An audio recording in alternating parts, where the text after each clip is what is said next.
एक बार फिर से आप सभी दर्शकों का आपके अपने स्टडी मेंटर यूट्यूब चैनल पर हार्दिक स्वागत है। आज हम आपके सामने लेके आए हैं एनसीईआरटी साइंस की जो बुक है, इसमें हम बात कर रहे हैं क्लास 10th। इसमें आज का जो अपना टॉपिक रहने वाला है वो है विद्युत धारा के चुंबकीय प्रभाव। इस चैप्टर से संबंधित जो भी इम्पोर्टेंट क्वेश्चन बनते हैं वो इस वीडियो के माध्यम से हम आपके सामने प्रस्तुत करने जा रहे हैं। किसी क्वेश्चन में अगर किसी प्रकार की कोई त्रुटि हो जाए तो हमें सुझाव ज़रूर दें, और अगर आपने अभी तक चैनल को सब्सक्राइब नहीं किया है तो चैनल को भी सब्सक्राइब कर लें।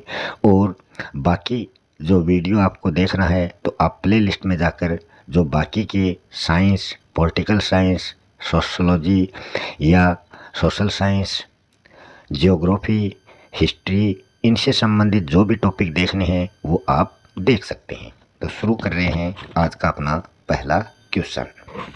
चुंबकीय क्षेत्र का प्रभाव जो है वो सर्वाधिक कहाँ पर होता है? तो हम जानते हैं चुंबक के दो ध्रुव हैं और उन ध्रुवों पर चुंबकीय क्षेत्र का प्रभाव सर्वाधिक होता है। घरेलू विद्युत परिपथ में धारा का जो प्रवाह है वो किस उपकरण के द्वारा कंट्रोल किया जाता है? तो वो स्विच के द्वारा कंट्रोल होता है। आपने अपने घरों में देखा होगा जो लाइटिंग है उसको स्विच के द्वारा कंट्रोल किया जाता है। नेक्स्ट क्वेश्चन है, ओवरलोडिंग के कारण क्या खतरा हो सकता है? ओवरलोडिंग के कारण विद्युत उपकरणों का जलना या फिर फ्यूज का उड़ना जैसे संभावित खतरे होते हैं। नेक्स्ट है, विद्युत धारा के चुंबकीय प्रभाव को सर्वप्रथम किसने खोजा था? तो वो खोजा था ओरस्टेड ने। ओरस्टेड के द्वारा इनको खोजा गया था। नेक्स्ट क्वेश्चन है, विद्युत फ्यूज का मुख्य कार्य क्या होता है? तो इसका जो मुख्य कार्य है वो है विद्युत परिपथ को सुरक्षित रखना। नेक्स्ट क्वेश्चन है, विद्युत चुंबक किससे निर्मित होता है, किससे बनाया जाता है? तो ये नरम लोहे से ये निर्मित होता है। नेक्स्ट क्वेश्चन है, चित्र में दर्शाए अनुसार कोई इलेक्ट्रॉन किसी चुंबकीय क्षेत्र में क्षेत्र के लंबवत प्रवेश करता है। तो ये चुंबकीय क्षेत्र जो है ये इस साइड में एरो वाला है और ये इस साइड में ये क्या है, इलेक्ट्रॉन है। तो इलेक्ट्रॉन पर आरोपित जो बल है उसकी दिशा क्या होगी ये आपको बताना है। तो इस चित्र को ध्यान से देखें, ये किस साइड जाता है? तो ये कागज के भीतर की ओर जाते हुए यहाँ पर दिखाया गया है। नेक्स्ट क्वेश्चन है, चुंबकीय क्षेत्र की तीव्रता का मात्रक क्या होता है?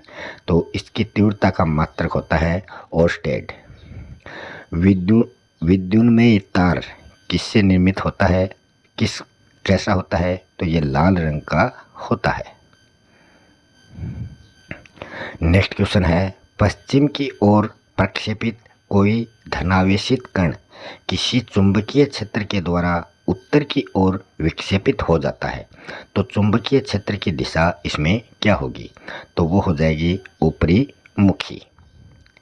नेक्स्ट क्वेश्चन है, किसी विद्युत धारावाही सीधी लंबी परिनालिका के भीतर चुंबकीय जो क्षेत्र होता है वो कैसा होता है? तो ये सभी बिंदुओं पर समान रूप से होता है। हमारे देश में विद्युन्मय तार तथा उदासीन तारों के मध्य विभवांतर जो होता है वो कितना होता है? तो वो होता है 220 वोल्ट का। लघु पथन के समय परिपथ में विद्युत धारा का जो मान होता है वो कितना होता है? तो वो होता है बहुत अधिक, इसमें वो बढ़ जाता है। नेक्स्ट क्वेश्चन है, निम्नलिखित में से कौन किसी लंबे विद्युत धारावाही तार के निकट चुंबकीय क्षेत्र का सही वर्णन करता है? तो वो है चुंबकीय क्षेत्र की संकेंद्री क्षेत्र रेखाओं का केंद्र तार इसमें होता है। नेक्स्ट क्वेश्चन है, परिनालिका के भीतर चुंबकीय क्षेत्र की जो दिशा होती है वो किस प्रकार होती है? तो इसकी जो दिशा है वो दक्षिण से उत्तर की ओर होती है। नेक्स्ट क्वेश्चन है, जब किसी चालक तार से विद्युत धारा प्रवाहित होती है तो गतिशील जो कण हैं उनमें क्या उपस्थित होते हैं? तो उसमें इलेक्ट्रॉन उपस्थित होते हैं। विद्युत धारा की दिशा इलेक्ट्रॉनों की दिशा के कैसे होती है? तो ये इसके बिल्कुल अपोजिट होती है। चुंबक के भीतर चुंबकीय बल रेखाओं की दिशा उसके दक्षिण ध्रुव से उत्तर ध्रुव की ओर होती है। विद्युत धारा सदैव चुंबकीय क्षेत्र जो है वो उत्पन्न करती है। अगले क्वेश्चन की हम बात करें तो दिक् सूचक एक छोटा चुंबक होता है। किसी चुंबक के चारों ओर एक चुंबकीय क्षेत्र होता है जिसमें उस चुंबक के बल का संसूचन जो है वो किया जा सकता है। नेक्स्ट है, हम अपने घरों में प्रत्यावर्ती विद्युत शक्ति 220 वोल्ट जो होती है उस पर प्राप्त करते हैं, जिसकी आवृत्ति जो होती है वो कितनी होती है, वो होती है 50 हर्ट्ज।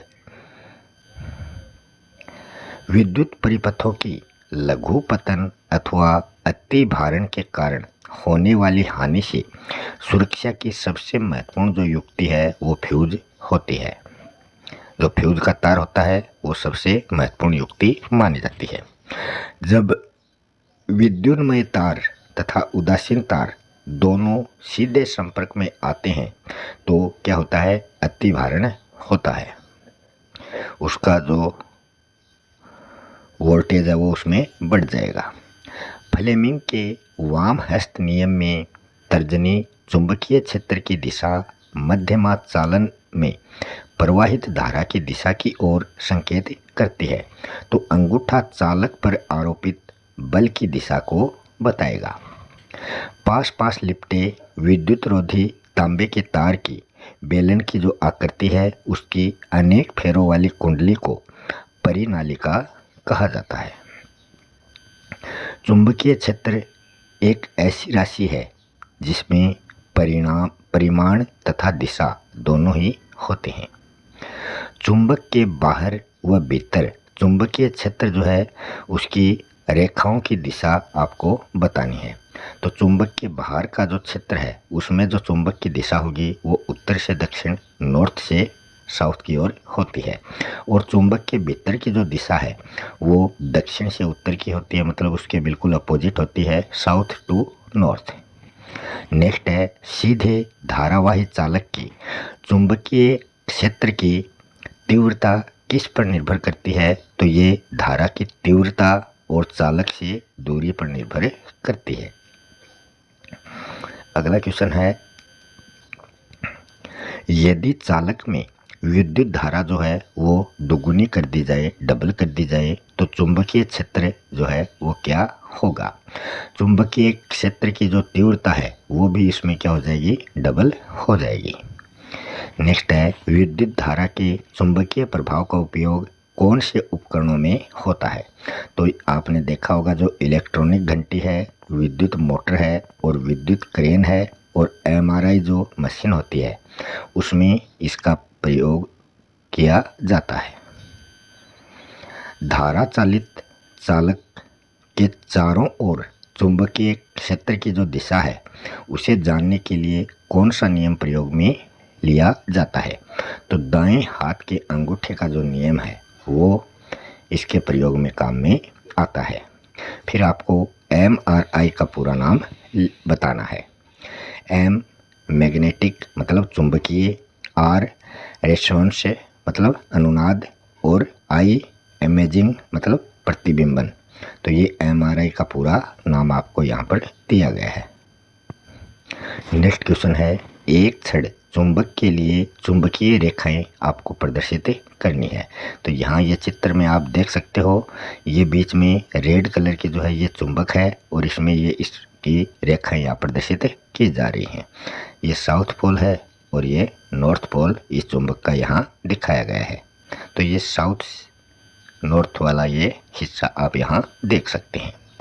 नेक्स्ट क्वेश्चन है, किसी विद्युत धारावाही परिनालिका के भीतर एवं इसके चारों ओर चुंबकीय क्षेत्र रेखाओं को प्रदर्शित करने के लिए आपको चित्र बनाना है।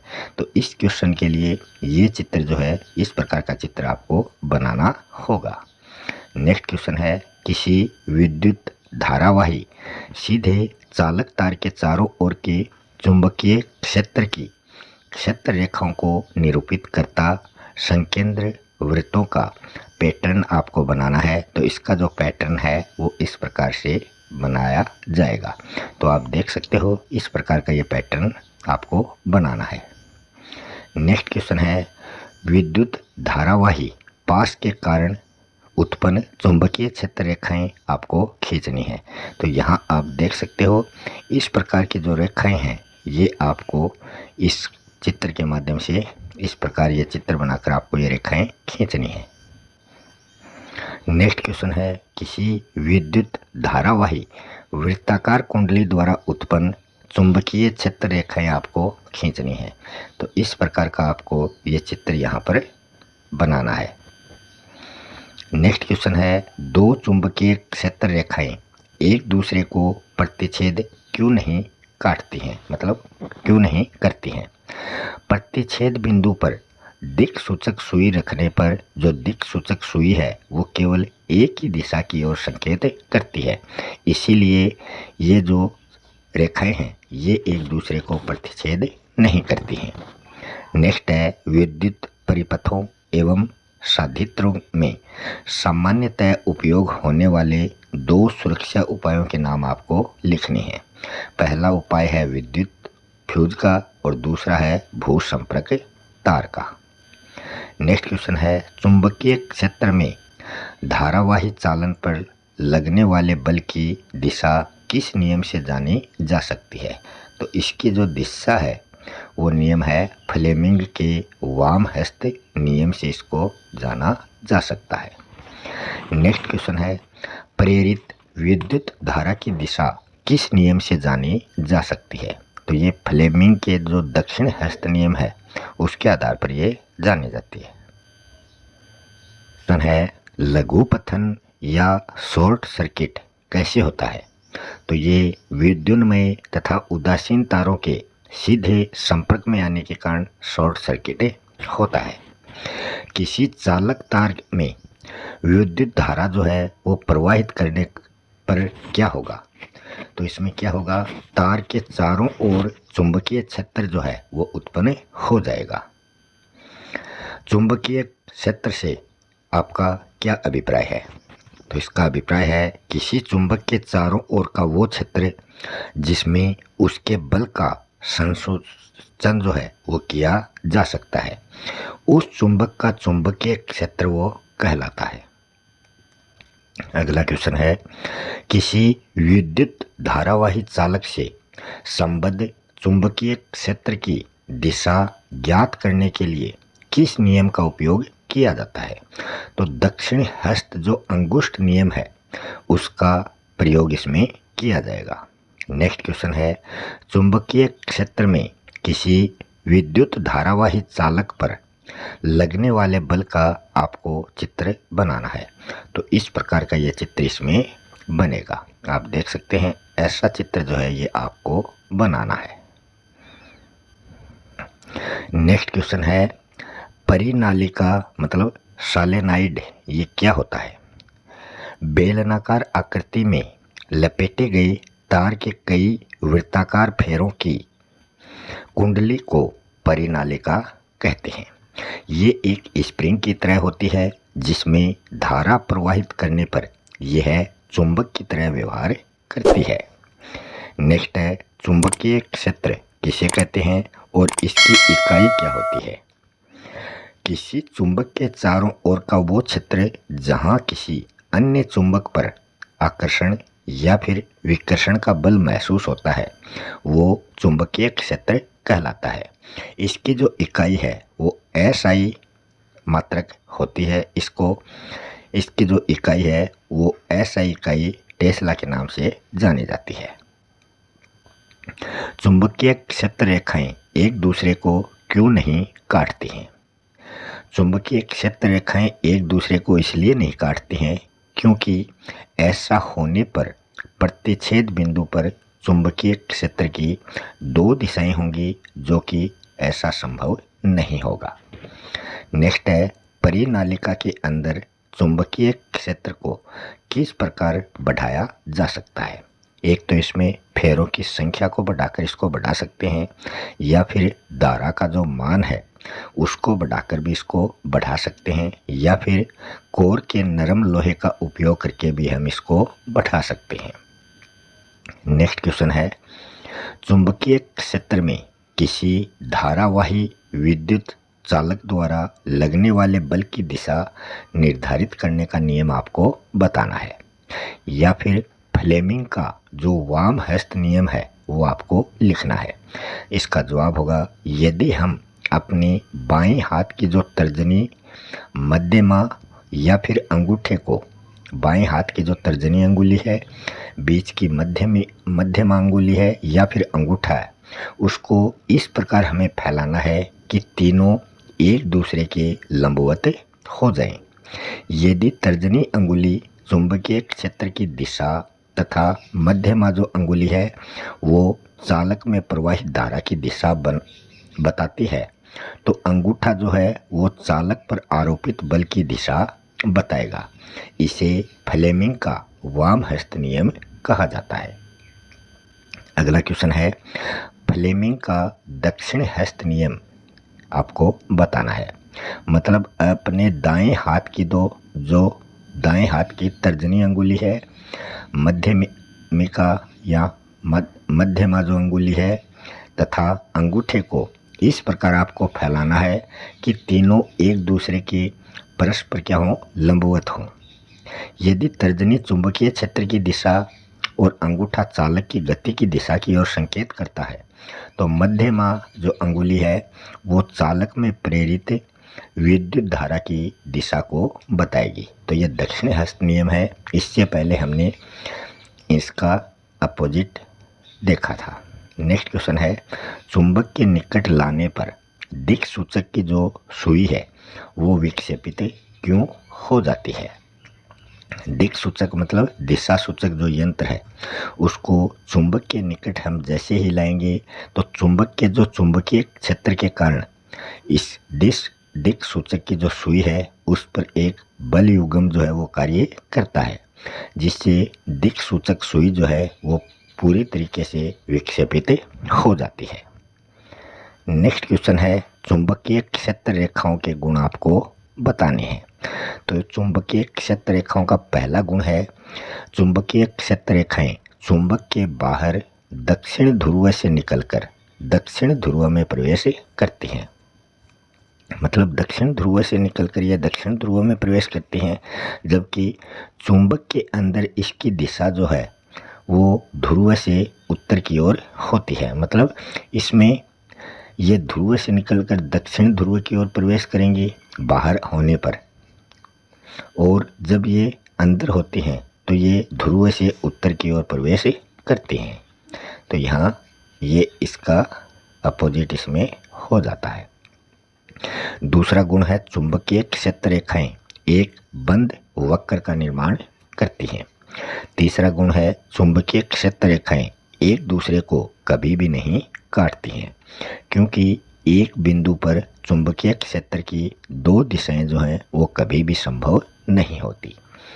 नेक्स्ट क्वेश्चन है, एक धारावाही परिनालिका छड़ चुंबक के समान व्यवहार करती है, वो कैसे करती है ये आपको बताना है।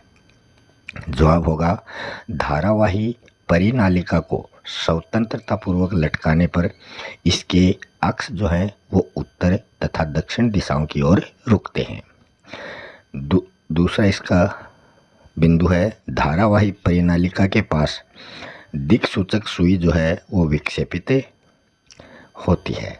तीसरा इसका बिंदु है, धारावाही परिनालिका के समान ध्रुवों के मध्य प्रतिकर्षण तथा विपरीत ध्रुवों के मध्य इसमें आकर्षण पाया जाता है। तो इन तीनों कारणों से यही स्पष्ट होता है कि एक धारावाही परिनालिका छड़ जो है वो चुंबक की तरह इसमें व्यवहार करती है। अगला क्वेश्चन है, लघु पथन क्या है और इससे क्या हानियां हो सकती हैं?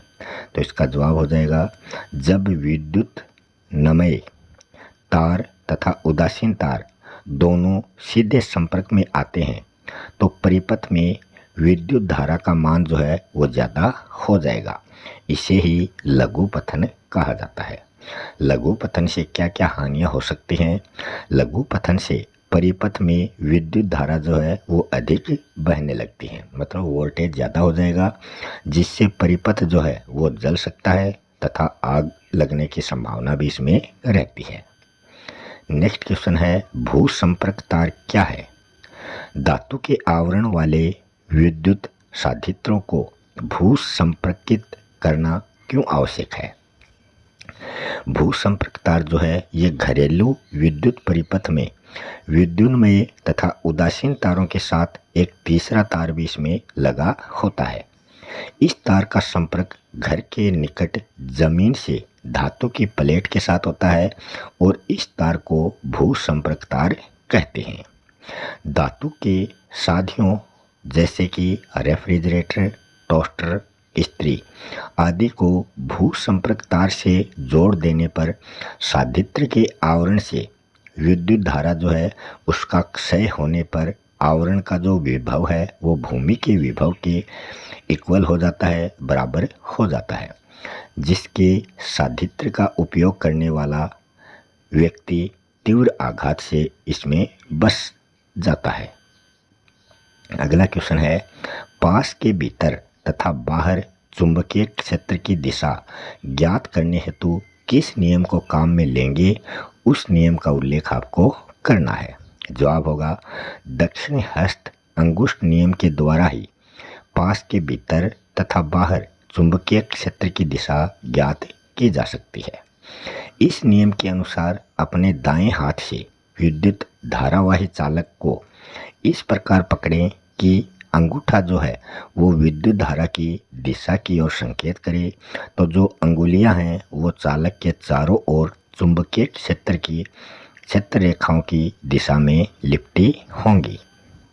अगला क्वेश्चन है, किसी क्षैतिज शक्ति संचरण लाइन जिसको पावर लाइन के नाम से जाना जाता है, इसमें पूर्व से पश्चिम दिशा की ओर विद्युत धारा जो है वो प्रवाहित हो रही है। इसके ठीक नीचे के किसी बिंदु पर तथा इसके ठीक ऊपर के किसी बिंदु पर चुंबकीय क्षेत्र की दिशा जो है वो क्या होती है? इसका जवाब होगा विद्युत धारा पूर्व से पश्चिम की ओर प्रवाहित हो रही है। दक्षिण हस्त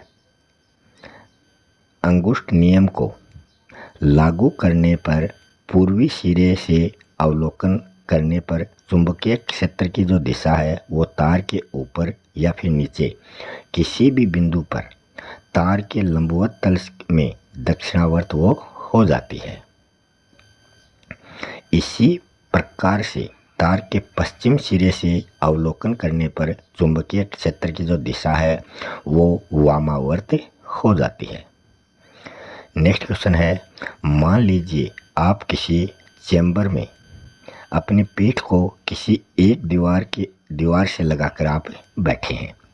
कोई इलेक्ट्रॉन पुंज आपके पीछे की ओर दीवार के सामने वाली दीवार की ओर क्षैतिज गमन करते हुए किसी प्रबल चुंबकीय क्षेत्र द्वारा आपके दाईं ओर विक्षेपित हो जाता है। चुंबकीय क्षेत्र की दिशा इसमें क्या होगी? तो इसका जवाब आपको देना है। तो इसका जवाब हो जाएगा चुंबकीय क्षेत्र की दिशा जो है वो ऊर्ध्वाधर धर्त अधोमुखी होती है। विद्युत धारा की दिशा सामने वाली दीवार से पीछे की दीवार तक इसमें होती है, क्योंकि ऋणावेशित इलेक्ट्रॉन जो है वो पीछे की दीवार से सामने की जो दीवार है उस सामने की दीवार की ओर गमन करते हैं। चुंबकीय बल की दिशा दाईं ओर होती है। इस प्रकार फ्लेमिंग के वाम हस्त नियम का प्रयोग करते हुए यह निष्कर्ष निकाला जाता है कि किसी चेंबर में चुंबकीय क्षेत्र की दिशा जो होती है वो अधोमुखी होती है। नेक्स्ट क्वेश्चन है, घरेलू विद्युत परिपथों में अति भारण से बचाव के लिए क्या सावधानियां बरतनी चाहिए? तो पहली सावधानी है, एक ही सॉकेट से एक से अधिक साधित्रों को कभी भी नहीं जोड़ना चाहिए। मतलब एक जो प्लग है उसमें कई जो विद्युत यंत्र हैं वो एक साथ कभी भी नहीं जोड़ने चाहिए। एक ही समय में बहुत अधिक साधित्रों का एक साथ प्रयोग नहीं करना चाहिए। मतलब एक समय में सभी यंत्रों को ऑन नहीं करना चाहिए। दोषपूर्ण साधित्रों को परिपथ में नहीं जोड़ना चाहिए, मतलब जिसमें फॉल्ट हो ऐसे जो उपकरण विद्युत उपकरण हैं उनको कभी भी प्लग में नहीं लगाना चाहिए। विद्युत परिपथ में फ्यूज जुड़ा हुआ होना चाहिए ताकि जैसे ही वोल्टेज बढ़ जाए तो वो फ्यूज जो है वो जलकर टूट जाता है, जिससे किसी प्रकार की विद्युत यंत्रों को कोई हानि नहीं पहुंचती है। लास्ट क्वेश्चन है, विद्युत का उपयोग करते समय रखी जाने वाली कोई 3 सावधानियां आपको लिखनी है। पहली सावधानी है, फेस तार को हमेशा स्विच के नियंत्रण में ही रखना चाहिए। जो हम फेस हैं उसका तार जो है, फेज बांधते हैं उसका तार जो है वो हमेशा स्विच के कंट्रोल में ही रखना चाहिए। विद्युत औजारों के ऊपर विद्युत रोधी आवरण हमेशा होना चाहिए, मतलब नंगे तार नहीं होने चाहिए। फ्यूज उपयुक्त क्षमता एवं पदार्थ का होना चाहिए ताकि दुर्घटना से बचा जा सके। इसी के साथ अपना आज का ये टॉपिक यहीं समाप्त होता है। अगर आपने अभी तक चैनल को सब्सक्राइब नहीं किया है तो चैनल को सब्सक्राइब ज़रूर कर लें। मिलते हैं अगले वीडियो में किसी नए टॉपिक के साथ। तब तक के लिए आप सभी का बहुत बहुत धन्यवाद।